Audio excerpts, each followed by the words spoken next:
ఆలస్యమైందా ఆచార్యపుత్ర? కొంచెం లేట్ అయినట్టున్నా. I'm very sorry. స్టోరీలోకి వెళ్ళిపోదాం. ముందుగా మీరు కానీ మా ఛానల్లో ఉన్న బెన్ 10 టైమ్ లైన్ వీడియోస్ కనుక చూడకపోతే చూసేసి ఈ వీడియో చూడండి. స్టోరీ అనేది చాలా ఇంట్రెస్టింగ్గా ఉంటుంది. అలాగే మీరు కానీ మా ఛానల్ని ఫస్ట్ టైం చూస్తున్నట్టయితే మరో మైల్ స్టోన్కి చాలా దగ్గరగా ఉన్నా. కొంచెం చేసేయండి గైస్. యుద్ధానికి సిద్ధంగా అండి. సమర శంఖం నేను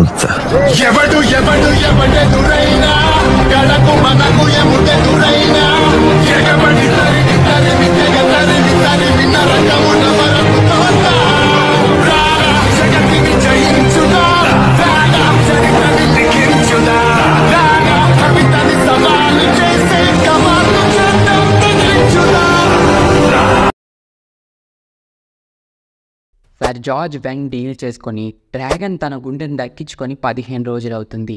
డ్రాగన్ విల్గాక్స్ నుంచి తన గుండెను దక్కించుకొని తను హీల్ అయ్యి పవర్ఫుల్గా మారడానికి కొంత టైం పడుతుంది. అందువల్లే ఇప్పుడు దాకా అటాక్ చేయకుండా సైలెంట్గా ఉంటాడు. ఇంకా డ్రాగన్ చాలా పవర్ఫుల్గా మారుంటాడు. తన్ని ఇలా చేసినందుకు భూమి పైన రివెంజ్ కోసం భూమి మీద తన ఫాలోవర్స్ అయిన ఎసటోరికా టీమ్ తోటి సీల్ని బద్దలగొట్టమని చెప్పి ఆర్డర్ వేస్తాడు. దానికి ఎసటోరికా వాళ్ళు సిద్ధమవుతారు. డ్రాగన్ భూమి మీదకి వస్తున్నప్పుడు తన్ని ఎవరు డిస్టర్బ్ చేయకూడదు అని చెప్పి బెన్ 10 లాంటి పురుగుల్ని చంపేయమని చెప్పి కొంతమందిని పంపిస్తారు. సర్ జార్జ్ డ్రాగన్ బయటికి రావడానికి ఏదో ఒకటి చేస్తాడు అని చెప్పి ముందే ఊహించి సర్ జార్జ్ తన ఫార్వర్నెట్ ఆర్మీని రెడీ చేస్తూ ఉంటాడు. సీల్ దగ్గరే కాపలా ఉంటూ ఎసటోరికా వాళ్ళు సీల్ని బ్రేక్ చేయడానికి ఎప్పుడెప్పుడు వస్తారా అని చెప్పి ఎదురు చూస్తూ ఉంటారు. ఇంకా సమయం రానే వచ్చింది. సీల్ బ్రేక్ చేయడానికి ఎసటోరికా వాళ్ళు చాలా పెద్ద ఆర్మీతో వచ్చారు. ఇంకా సర్ జార్జ్ యుద్ధాన్ని ఆరంభించాడు. ఎసటోరికా వాళ్ళకి ఫార్వర్డ్ నైట్స్కి యుద్ధం జరుగుతూ ఉంటుంది.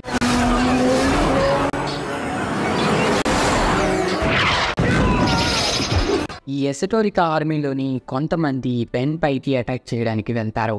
బెన్ ఫోరామ్స్తో మారి వాళ్ళందరినీ ఉతికి ఆరేస్తే ఒకడు మాత్రం యుద్ధం జరుగుతుంది అని చెప్పి ఇన్ఫర్మేషన్ ఇచ్చేస్తాడు. మరికొంత ఇన్ఫర్మేషన్ తెలుసుకోవడం కోసం బెన్ వాళ్ళు ఎసటోరికా ఆఫీస్కి వెళ్తే అక్కడ ఎవ్వరు ఉండరు. బెన్ క్లాక్ వర్క్గా మారి టైంని రివర్స్ చేస్తే ఎసటోరికా వాళ్ళు డ్రాగన్ రిలీజ్ చేయడానికి వెళ్ళారని చెప్పి తెలుస్తుంది. వాళ్ళని అడ్డుకోవడం కోసం బెన్ వాళ్ళు కూడా సీన్ దగ్గరికి వెళ్తే అక్కడ ఫార్వర్డ్ నైట్స్కి ఎసటోరికాకి పెద్ద యుద్ధం జరుగుతుంది. బెన్ వాళ్ళు సీల్ దగ్గరికి వెళ్ళాలి అని యుద్ధం మధ్యలో దిగుతుంటే నైట్స్ ఏమో బెన్ వాళ్ళు మన సైడ్ కాదు అనుకొని బెన్ వాళ్ళ పైకి అటాక్ చేస్తే బెన్ గూప్గా మారి డిఫీట్ చేస్తాడు. అప్పుడే ఎసటోరికా వాళ్ళు కూడా బెన్ పైకి అటాక్ చేస్తే బెన్ ఫాస్ట్ రైడ్గా మారి డిఫీట్ చేస్తాడు. యుద్ధం మధ్యలోంచి సీన్ దగ్గరికి వెళ్ళాలి అంటే తెల్లారిపోద్ది అని చెప్పి బెన్ హీట్ బ్లాస్ట్గా మారి ఎగురుకుంటూ సీల్ దగ్గరికి వెళ్తాడు. కొంతమంది ఎసటోరికా వాళ్ళు యుద్ధం చేయకుండా డ్రాగన్ సీల్ని బ్రేక్ చేయడం కోసం దొంగతనంగా సీల్ దగ్గరికి వెళ్తుంటే సర్ జార్జ్ ధైర్యంగా పోరాడే కొంతమందిని తీసుకొని వాళ్ళని అడ్డుకుంటూ ఉంటాడు. ఆ టీంలోని వింగ్స్టన్ కూడా ఉంటాడు. సర్ జార్జ్ పైకి కొంతమంది అటాక్ చేయబోతే వింగ్స్టన్ సర్ జార్జ్ని కాపాడుతూ చనిపోతాడు. నువ్వు మెచ్చుకోదగిన నైట్వి, ఒక ఫారెవర్ నైట్వి. నీ త్యాగానికి తగిన ఫలితం దక్కుతుంది. సర్ జార్జ్ ఇంకా ఎసటోరికా వాళ్ళని వేసేసి డైరెక్ట్గా డ్రాగన్ సీల్ దగ్గరికి వెళ్ళి దమ్ముంటే రా డ్రాగన్ అని చెప్పి అంటే డ్రాగన్ మాట్లాడుతూ నువ్వేంటి ఇది వరకుడి కంటే ఇంత ఓల్డ్ అయిపోయావు, నేను ముసలోళ్ళతో ఫైట్ చేయను, దమ్ముంటే నా ఫాలోవర్ని ఓడించు అని విల్గాక్స్ని పంపుతాడు. విల్గాక్స్కి డ్రాగన్ చాలా పవర్స్ ఇస్తాడు. ఆ పవర్స్ తోటి సర్ జార్జ్ పైకి అటాక్ చేయబోతే హీట్ బ్లాస్ట్గా మారిన బెన్ ఎంట్రీ ఇస్తాడు. విల్గాక్స్ ఎప్పుడో చనిపోయి ఉంటాడులే అని అనుకుంటున్న బెన్కి మరో పెద్ద షాక్.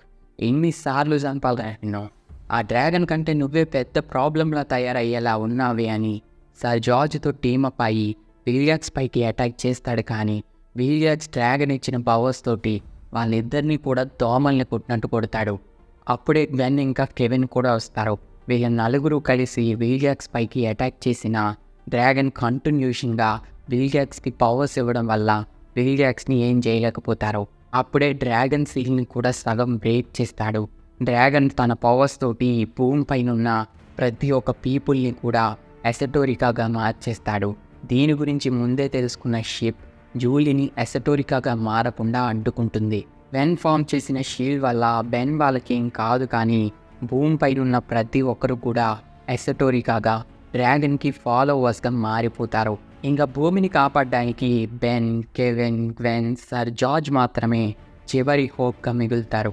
ఇంకా బెన్, సర్ జార్జ్ విలియాక్స్ పైకి అటాక్ చేస్తుంటే గ్వెన్ నా దగ్గర ఉండే మ్యాజిక్ బుక్స్లోని ఏమైనా స్పెల్స్ డ్రాగన్ని డిఫీట్ చేయగలవేమో చెక్ చేస్తా అని చెప్పి ఇంటికి వెళ్తుంది. అక్కడ అందరూ కూడా ఎసటోరికాగా మారిపోయి గ్వెన్ వాళ్ళపైకి అటాక్ చేస్తూ ఉంటారు. ఇంకా బెన్ వాళ్ళు ఎంత ట్రై చేసినా కూడా విలియాక్స్ని డిఫీట్ చేయలేకపోతారు. సర్ జార్జ్ని, బెన్ని ఓడించి విలియాక్స్ ఎంత ట్రై చేసినా కూడా షీల్డ్ని బ్రేక్ చేయలేకపోతాడు. ఇంకా డ్రాగన్కి పేషెన్స్ దొబ్బి గ్వెన్ని ఆల్రెడీ ఒక మాన్స్టర్ కంట్రోల్ చేసి ఉంటుంది కదా, ఆల్సో గ్వెన్ ఒక ఎనరైట్ కాబట్టి చాలా పవర్ఫుల్గా ఉంటుందని చెప్పి గ్వెన్ని కంట్రోల్ చేయడం స్టార్ట్ చేస్తాడు. మీ ఆజ్ఞని నేను తప్పక పాటిస్తాను గ్రేట్ డ్రాగన్. చాలా మేనా ఎనర్జీని అబ్జర్వ్ చేసుకొని ఎనరైట్ ఫామ్లోకి వచ్చి షీల్డ్ని బ్రేక్ చేస్తుంటే కెవిన్ అడ్డుకుంటాడు. మెటల్ ఉంటే కనుక డ్రాగన్ తన్ని కంట్రోల్ చేయలేడు అని చెప్పి ఒక హెల్మెట్ క్రియేట్ చేసి డ్రాగన్ గ్వెన్ని కంట్రోల్ చేయకుండా చేస్తాడు. అప్పుడే అక్కడికి సైఫన్ వస్తాడు. అప్పుడే తెలుస్తుంది డ్రాగన్ కిందేమో విలియాక్స్ పనిచేయట్లేదు, విలియాక్స్కి కూడా ఏదో డిఫరెంట్ ప్లాన్ ఉంది అని. ఇదంతా చూసిన డ్రాగన్కి మండిపోతుంది. ఇంకా తన ఫుల్ పవర్ని యూజ్ చేసుకొని షీల్డ్ని బ్రేక్ చేసి బయటకు వచ్చేస్తాడు.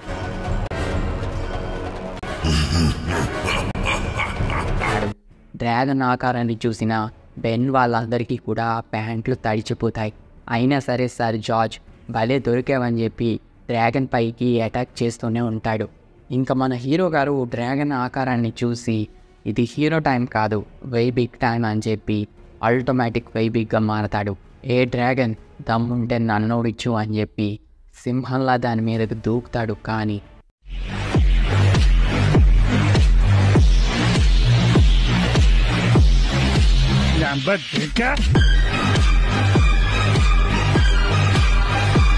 డ్రాగన్కి ఆటోమేటిక్ వేబీకి ఒక ఈగలా కనిపిస్తుంది. అయినా సరే బెన్ ఎక్కడ కూడా తక్కకుండా దానికి టఫ్ ఇవ్వడానికి ట్రై చేస్తాడు. ఇంకా డ్రాగన్ కూడా వీడికి ఎలా కాదు అని చెప్పి తను కూడా సేమ్ ఆటోమేటిక్ వేబిక్ హైట్కి వచ్చి తనతో డైరెక్ట్గా ఫైట్ చేస్తాడు.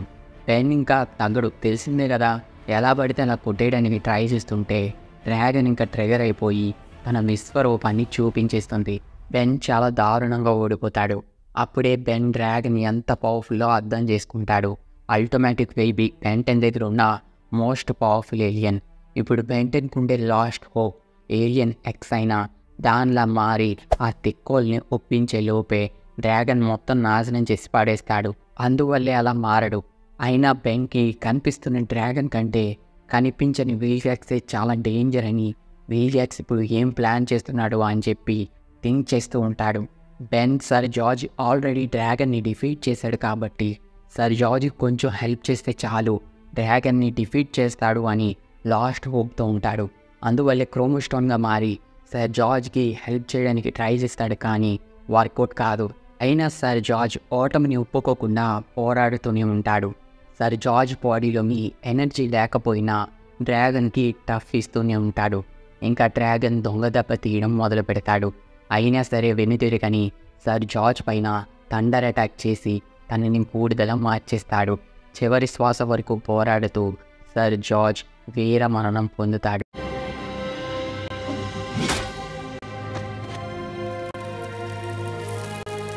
డ్రాగన్ని ఓడించడానికి సర్ జార్జ్ చివరి హోప్ అనుకున్న బెన్ ఇప్పుడు హోప్లెస్గా ఉన్నాడు. ఆ ఖడ్గాన్ని తీసుకున్నాడు, కానీ డ్రాగన్ని ఎలా ఓడించాలో బెన్కి అస్సలు అర్థం కావట్లేదు. అప్పుడే విలియాక్స్ వస్తాడు. దమ్ముంటే నా పైన అటాక్ చేయి డ్రాగన్ అని చెప్పి సవాల్ విసురుతాడు. ఎంత ధైర్యం అని చెప్పి డ్రాగన్ కూడా విలియాక్స్ పైకి అటాక్ చేస్తే ఒక మిషన్ ద్వారా డ్రాగన్ పవర్ మొత్తాన్ని కూడా విలియాక్స్ లాగేస్తాడు. ఈ మిషన్ని ఇదివరకే మనం చూసుంటాం. ఈ మిషన్ ద్వారా ఎనర్జీని అబ్జర్వ్ చేయొచ్చు. డ్రాగన్ ఎంటర్ ఒక ఎనర్జీ ఫామ్ కాబట్టి డ్రాగన్ మొత్తాన్ని కూడా ఆ మిషన్ పీల్ చేస్తుంది.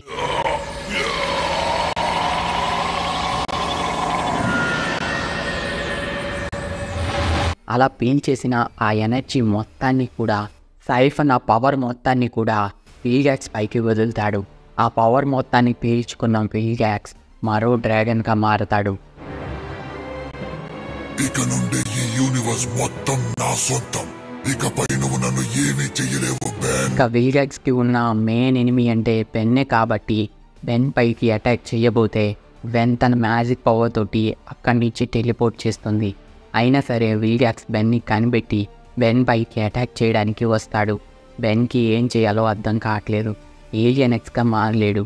ఇంకేవైనా ఏలియన్స్గా మారినా యూజ్ ఉండదు. అప్పుడే తన చేతిలో ఉన్న ఖడ్గాన్ని చూస్తాడు. ఈ ఖడ్గాన్ని ఉపయోగిద్దామని అనుకుంటాడు.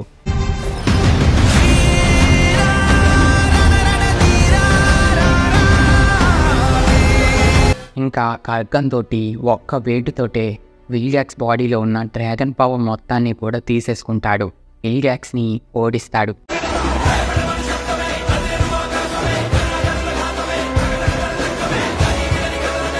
ఒక ప్రాబ్లం ముగిసింది అనుకునే లోపే మరో ప్రాబ్లం మొదలైంది. ఇప్పుడు బెన్ దగ్గర డ్రాగన్ పవర్, ఆ స్వాడ్, అల్టమాటిక్స్ ఉన్నాయి. ఇప్పుడు యూనివర్స్లోని మోస్ట్ పవర్ఫుల్ బీయింగ్స్లోని బెంటన్ కూడా ఒకరు.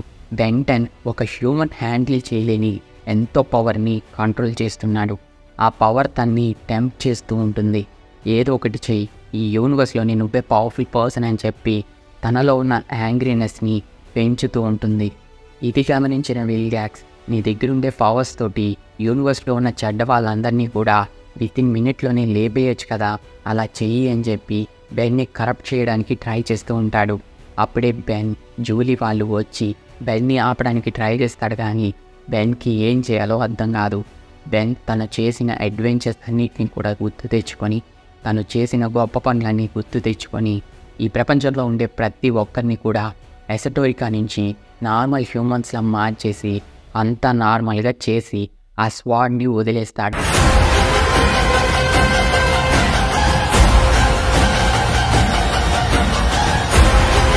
ఇది చాలా అంటే చాలా పెద్ద ఫీట్. ఒక నార్మల్ హ్యూమన్ ఆ పవర్స్ని తట్టుకోవడమే చాలా గ్రేట్. బెన్ వాటిని యూజ్ చేసి మళ్ళీ నార్మల్గా మారాడు. ఇక్కడే బెన్ ఎంత గొప్పవాడో ఆంబ్లేట్రిక్స్ని ఉపయోగించడానికి తను మాత్రమే ఎందుకు వర్తినో మనకి యాస్మత్కి కూడా అర్థమవుతుంది. యాస్మత్ వచ్చి ఆ స్వాడ్ని తీసుకొని అల్టమాట్రిక్స్ని కూడా తీసుకొని, నేను అనుకున్న దానికంటే నువ్వు చాలా గొప్పవాడివి, చాలా గొప్ప పని చేసావని చెప్పి కొత్త ఆంబ్లేట్రిక్స్ని ఇస్తాడు. కొత్త ఆమ్లెట్రిక్సా?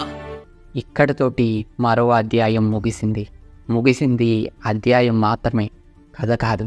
ఈ కథకి మరో చివరి అధ్యాయం ఉంది. ఇప్పుడు చెడు ఓడిపోయింది. చెడు ఓడిపోయిన ప్రతిసారి మంచి గెలుస్తుంది. మంచి గెలిచిన ప్రతిసారి మంచిని ఓడించడానికి చెడు మళ్ళీ పుడుతుంది, మళ్ళీ వస్తుంది. కైబర్ తన వేటని ముగించాడు. బెంటన్ని వేటాడడం కోసం వస్తున్నాడు. మాల్వేర్ మరోసారి బెంటన్ జీవితాన్ని పాడు చేయడానికి ప్లాన్ వేస్తున్నాడు. విల్జాక్స్ మరో యుద్ధానికి సిద్ధమవుతున్నాడు. ఈయాన్ టైమ్ వార్ని స్టార్ట్ చేయబోతున్నాడు. ఈ అధ్యాయంలోని గోస్ట్ బ్రేక్, ఆల్బిడో ఇంకా చాలామంది ఒక ప్రశ్నతో వస్తున్నారు. దానికి సమాధానం